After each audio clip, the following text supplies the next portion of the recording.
Schomer. Welcome to ZenMotorcyclist.com. Thanks, great to be here. So in the film, we meet you as you're about to follow your guru, Anand Mehrotra, on a motorcycle journey through the highest pass in the Himalayas. I want to take you back a little bit. How did you first encounter Anand and become his student? Well, becoming one student also is quite an intricate thing, but he became my teacher. I became a student once I chose to really be a student. You know what I mean? When I really decided to let the teachings be a big part of my life, and in fact, the most important thing in my life. I think we all come to these moments where that which we see in the normal everyday life doesn't hold as much meaning anymore. And we're wondering, what is this? What is this whole thing? And some of it's just crazy. You know, living in America, at least, some of these things are just ridiculous. There has to be something more to it. And I think that's when I really personally became a student, when I decided to value the inquiry and the mystery more than just my, everyday what I've been taught or success. I was an engineer and quite successful. Went to good schools and all that stuff. But that's when I really became a student, and I had gone to my first trip to India. I went with a group, and that's where I met Anand. We were studying with Anand, and we became quite close. And then he came to the U.S., and I went back to India. And eventually, I went and studied with him one-on-one, which was very rare at the time for him to allow someone to come. So I was very, very honored that he would trust me, with his teachings and with his time. And it was at that point, soon after that he said, hey, I'm going to do this ride, this motorcycle ride. I didn't know how to ride motorcycles at all. But I said yes. To spend time with Anand in the Himalayas was quite a dream. And so, you listen to that calling, you listen to that desire more than the fear. So, the first time you were in Rishikesh, was that the first time you met Anand? Yeah, exactly. Yeah. And did you hear about him before, or did you just encounter him while there? No, I did hear before. I was studying with some people here in Los Angeles, and one of my teachers, she would take groups of people to Anand. Actually, I think it was only the second time she was doing so. And something hit me one day where I realized India had been in my life since I was 3 years old.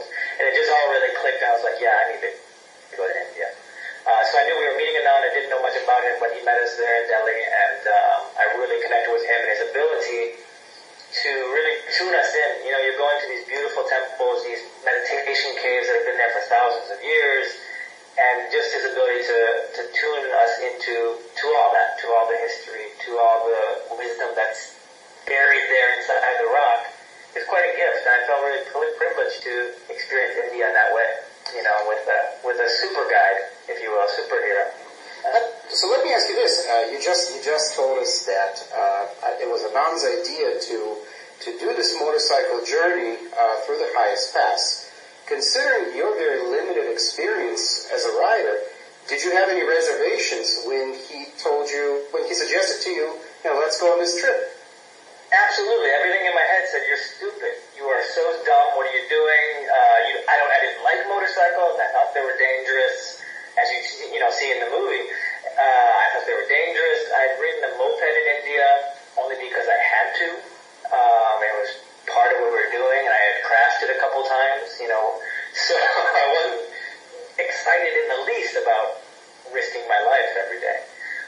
But I said yes anyway. So yeah, and then, as you might know, anything that when we take these big jumps and we leap into something, be it a new job or relationship or a trip like this, the initial jump and the aha is wonderful and you go for it, and then the mind has time to catch up and say, what the heck are you doing?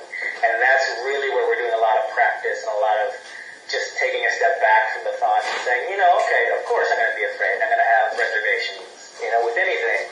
Notice that that's going to come up and stick to the fact that, this can be really fun. This can be really expansive. This could be something that really defines me as a man. Well, let me ask you this. How did the idea of a motorcycle trip then morph into a full-feature documentary? Well, that's my background. My background is film, and I come from comedy, actually improv comedy, and writing sketch and plays and feature films. And I had never ventured into documentary per se, but I come from this narrative background, and so this really lent itself to this journey, a hero's journey, if you will. These men really facing death and Anand facing the prophecy of his own death as well. And I thought this would just, we both thought in the spirit of yoga that we should share it. These are places not many Indians even get to go to, so if we could film it, and we decided we really wanted to film it well, we weren't just going to take a handy cam and film it. I really wanted to get a budget and have a professional crew and really do it right.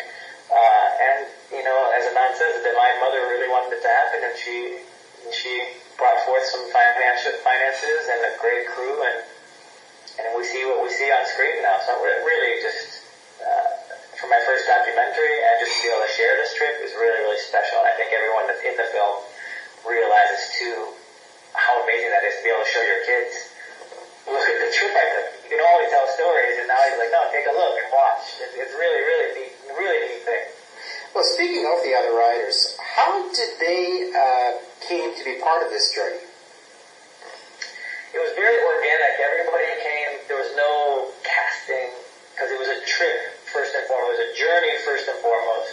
And those people that were called to take the journey are who came.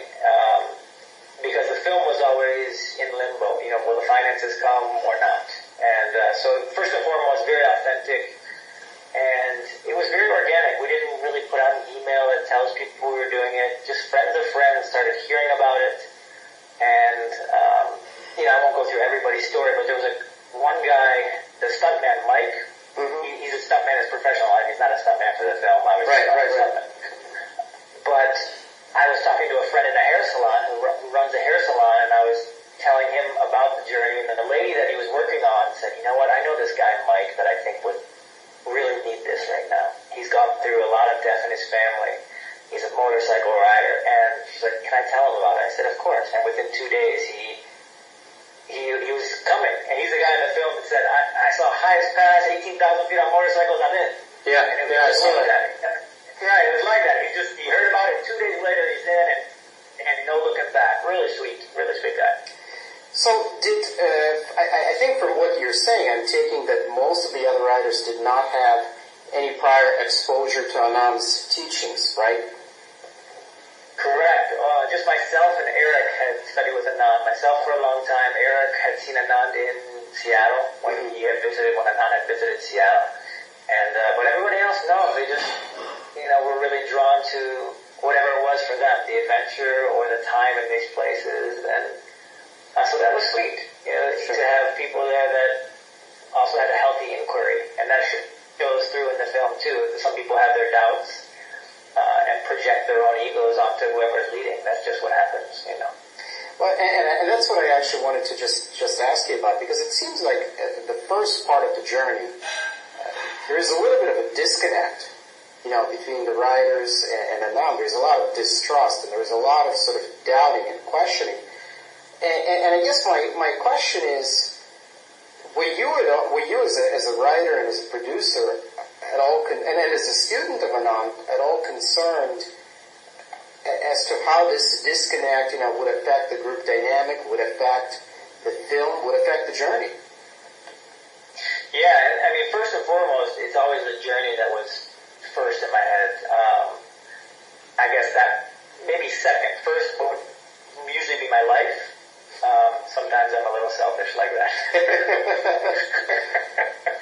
But, that's something I'm working on. But then the other thing is just the secondary thing is the trip and the journey and everybody's experience. And yeah, for people that haven't seen the film, it's not just this touchy-feely yogic journey. There's absolutely real challenges, which are great because they show us who we are. And I got to see my own ego come up, and everybody can have their own challenges. I think the second day of the trip, where I was really doubting and thinking that the trip might fall apart, and that people might say this is just too dangerous. I'm out of here. After 2 accidents in 2 days, and people going to hospitals, and I definitely had that feeling, and I'm wondering, what are we doing here? What are we? Why are we? I think I say in the film, why are we risking our lives like this for what? And so that becomes a really good, healthy question. What are we? Are we risking anything? And for what are we doing this? Right. Which is what we should be asking in life, I think, too. Sure. So,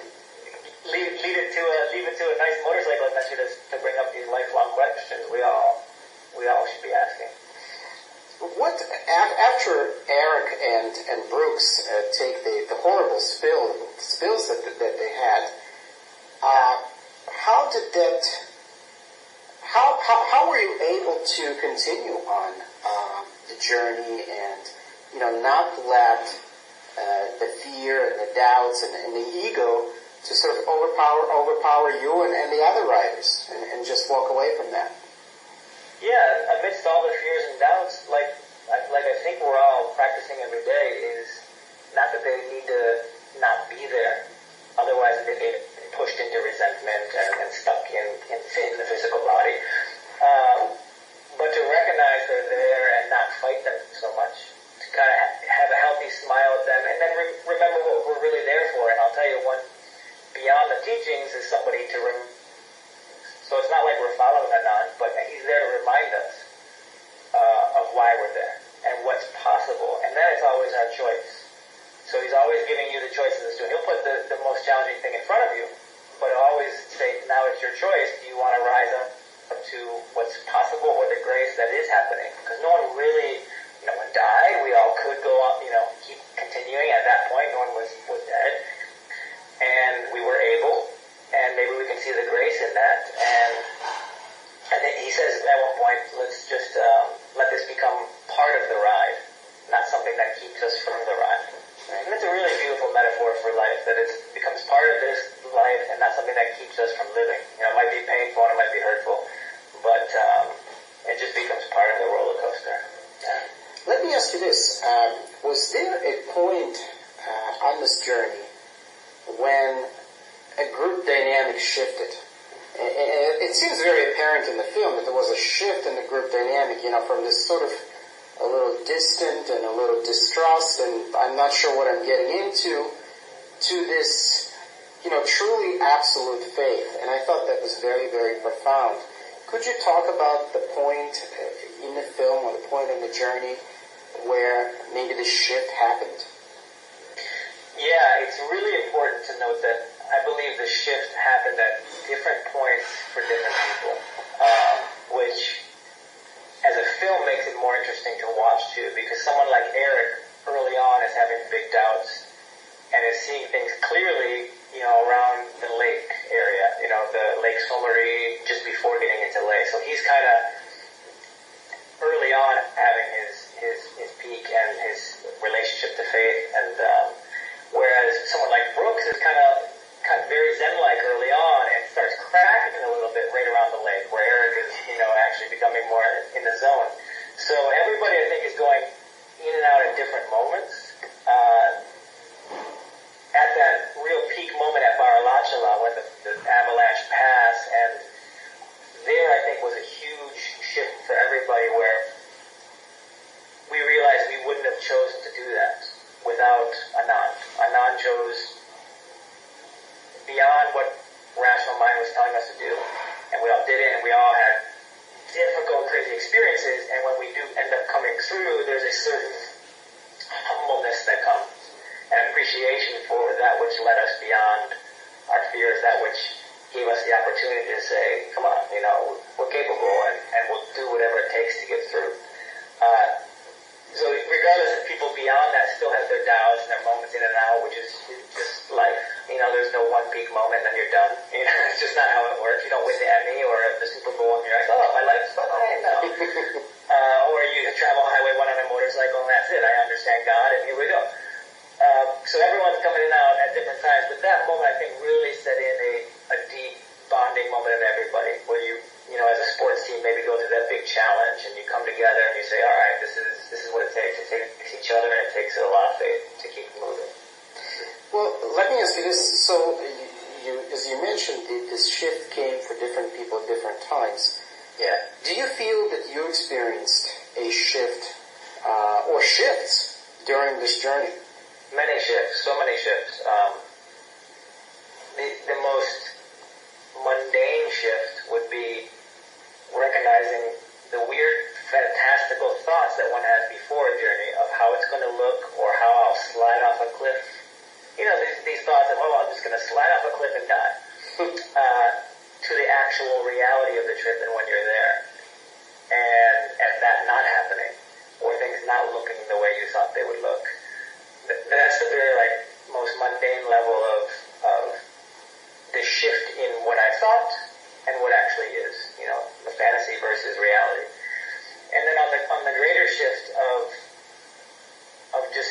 capable I am of going beyond fear, how much there is a deep stream of love in me that I can come back to always. Huge, very huge, because I know who I am underneath, and even if I was to, lose myself for 30 minutes or an hour or 2 days, I know I'll come back to that stream. And even doing an interview like this just really reminds me of some of those things. I viscerally can feel the oracle touching heads with me and reminding me, of who I am. And so yeah, that's the biggest shift to the smallest shift. And along the way, just the little things like watching myself blame and how much of a pattern that is. Something for me, probably for a lot of people, we all have our own little tendencies, Sure. And you started talking about this, and I think this is a very, very key question that probably was almost impossible to cover in the film, and that is, how did the journey change you in particular? And if you know or can talk about, the other writers, what effect did it have on your life and the lives of the other writers?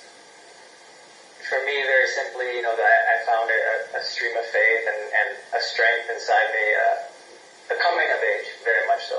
Stepping into my manhood, and that continues to grow. Every writer has said this trip continues to reveal itself. Paul, one example, Paul in the film has a lot of ego battles with Anand. He's the male model, and comes from the Christianity background, and he and Anand have some ego battles, and it wasn't until he actually saw the film, so this is 6 to 8 months after the journey, that he realized some things from the journey. So it continued to change and shift where he's like, wow, and he got to see his own ego a little bit. I know it's really hard to put other people's things into perspective because it's so personal. Sure. But I've seen that one for him. I know for both Brooks and Ariane, they're both married with babies on the way, and one has a baby. That was something that was important to them, and who knows, maybe they shifted something that they needed to look at in their lives, and it cracked open and allowed it to come through. And I know just from Eric, Eric struggles a lot in the film, in a beautiful way, right? He almost wants to go home. You'll see that if you haven't seen the film, for those that are reading. But by the end, he's like, okay, do that again. Let me go ride this thing again. I'm in. Let me go ride. And so that's a big shift, just to have a glimpse of the future and be able to look back. And I believe we all start to have that, where we can already see the future a few years, we'll be 2 weeks down the road, and can kind of travel back into the present and give ourselves some wisdom. And I think all the writers take that from that kind of trip. It's that intense, where you then have such a feeling that you come through that you can always do that in any situation. So let me ask you this, as a writer and producer of the film, what were some of the challenges that you faced in writing and producing and conveying kind of the institution that is Anand, that are his teachings, and conveying all the stories? What were some of the challenges? Great question. Isn't it? Can you imagine trying to convey the institution that is Anand, with the power that is, and the wisdom which flows through him? And, I am saying this only because I was very fortunate to have met him, a few weeks ago when he did this workshop in Virginia, and I'm still reeling from it. It was so, and I can't describe it to people who weren't there. So, spending experience of going through some of the toughest roads in the world it seems to me to be indescribable. And so I'm just wondering, from a point of view of a writer and a producer and a filmmaker, how do you deal with that? Well, first of all, it's an incredible honor. That's number one. To be able to be trusted by Anand to do that is quite an honor. And what we do basically is, because you can't take the whole experience, and it's always different for everybody, is you focus in on one particular theme and try to really dive deeply into that theme and bring some new light around that idea or theme that people can relate to, but then go deep enough to where you're giving them something new and giving them a different perspective. And any sweet movie does that. If you watch the movie Doubt, it's really beautifully done. Every scene dives into the central theme and starts to crack it open in a different way. I come from a feature background, so I really look at that in this way. And so we really honed in early on fear and death as major themes, and how do we confront fear, how do we rise beyond it, and what is this, calling of death that not only Anand has, but that we all have, and what freedom lies in our ability to confront all these things, and to not stay afraid of our own fear, right? To not let these demons control us in a strange way. And here we are going to lay, which is all about facing demons. The Tantric Buddhism is all about the masks and the loud horns, and these are the demons, and look at them.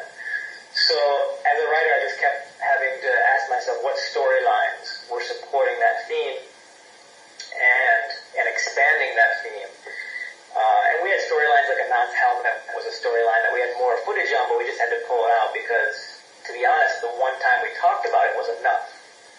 There was one time, near the end that we talk about it, and I won't give it away, that was enough. I didn't actually have to set it up as much as I was, and that was slowing down the movie. So you make these decisions to keep the movie and adventure going, and hope by the time you just tap on it that the audience has enough context of what we're talking about with fear and death, that little snippet of the helmet story does everything you needed to do.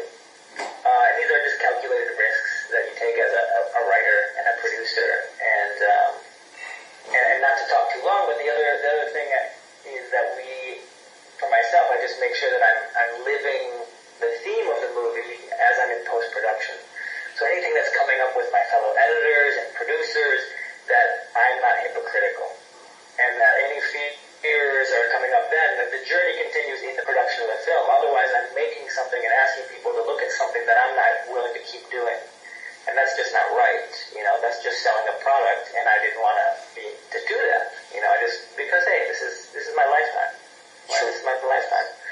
So those three things are that, sticking to one thing and then living the practice as much as possible, living the theme. And we had to just cut the fat a lot, to be honest. There's a lot of things we wanted to say, and hopefully in this next series, that we can say a lot more. When we have a 5-hour television series, now we can say a lot more of these things that I wanted to say beforehand.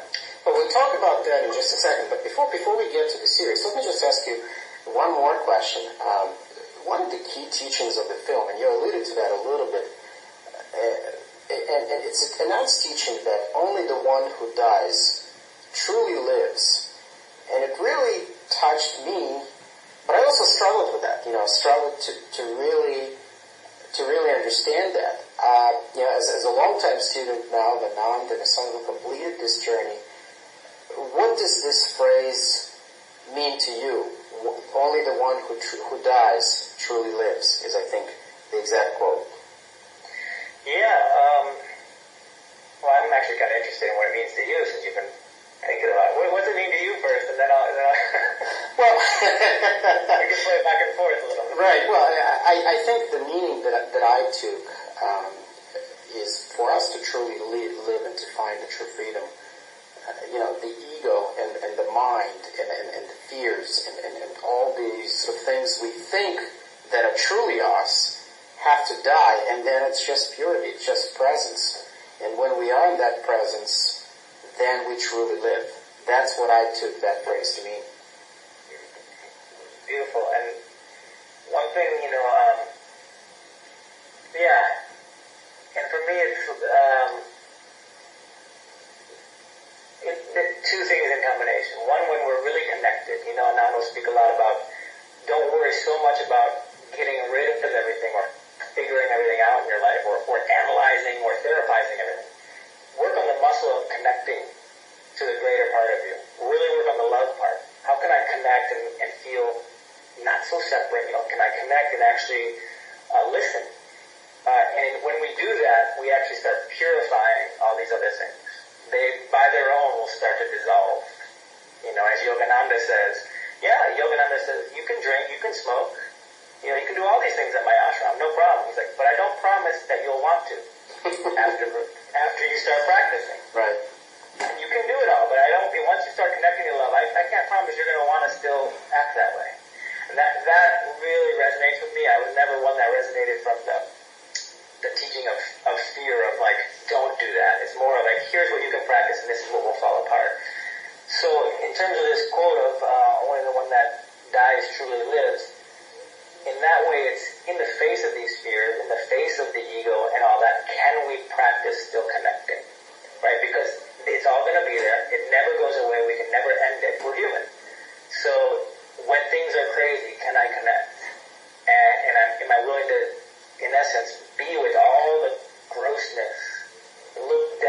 the face, look, the fact that I will die right in the face, that I am afraid, right in the face, and within all that, then connect to love. Really look at it, go beyond it, so it doesn't control me anymore. And that's, I believe that's really what they're talking about is, in the Buddha talks about as well, as recognizing that suffering exists and that we can transcend it, not by making it go away. Not by making it go away, but by just revealing it and bringing awareness to it. Yeah. Well, that's very, very profound. Well, as you don't have to go on a motorcycle trip, is what I'm saying. Right. Everyone has fears, and in the moment amidst those fears that we connect to something greater and take a deep breath, we are practicing the film. Absolutely. We're practicing the highest path. Absolutely. And we're not giving it to, we're truly living. And that's that. How's that?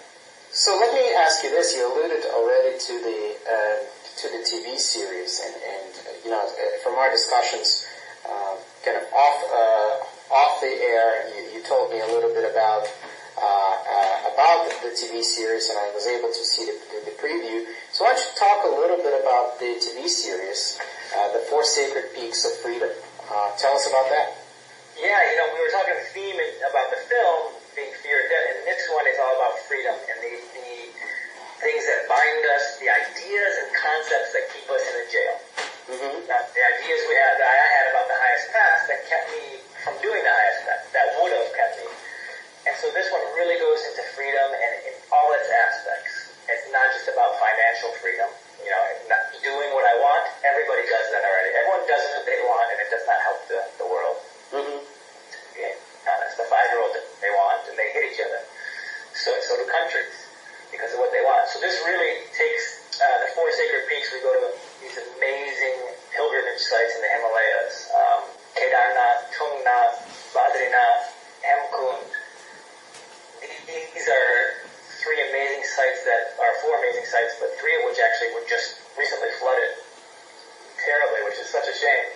And a lot of people were stranded, but we went 6 months earlier than that, excuse me, and filmed some amazing people. So we have this television series following. We have a couple that's on the verge of divorce. We have a 75-year-old man that hasn't ridden in 40 years.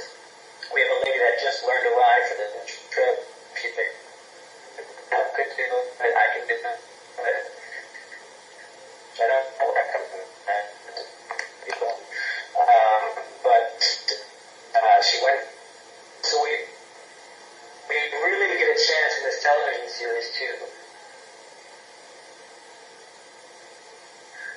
dive deep in an even more spectacular way with the vista and the music from John Anderson and Michael Malura. So it's if anyone would want a little bit more character or wanting a little bit more from the highest path, we decided to go do it and be more present in people's lives because of it. It gives them something more to talk about with each other, their sons and daughters and co-workers and friends, to now get the discussion going about freedom. Yeah.